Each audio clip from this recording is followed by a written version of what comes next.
Have you ever wondered how astronauts slept on the moon, where there's no night and no proper bed? Because it sounds awful.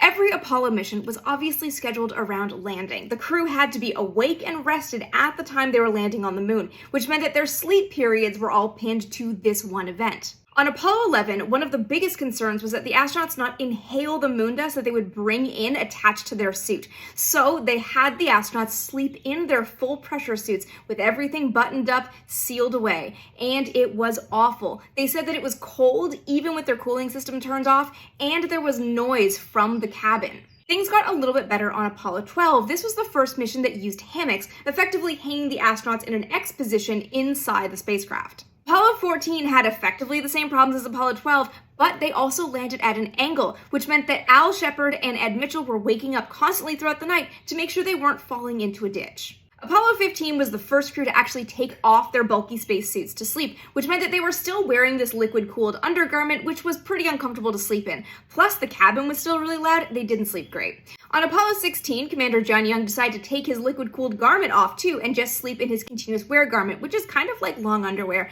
and he said that was way more comfortable, which is what the crew of Apollo 17 did, and had the best luck sleeping on the moon. Across the board, though, every crew said the biggest issue was light. They landed during the lunar day, which lasts for 2 weeks. There was no sunset on the moon, so they had these little shades, but light kept seeping in. At the end of the day, no one slept well on the moon, which meant they probably had a ton of energy out there because of adrenaline and excitement.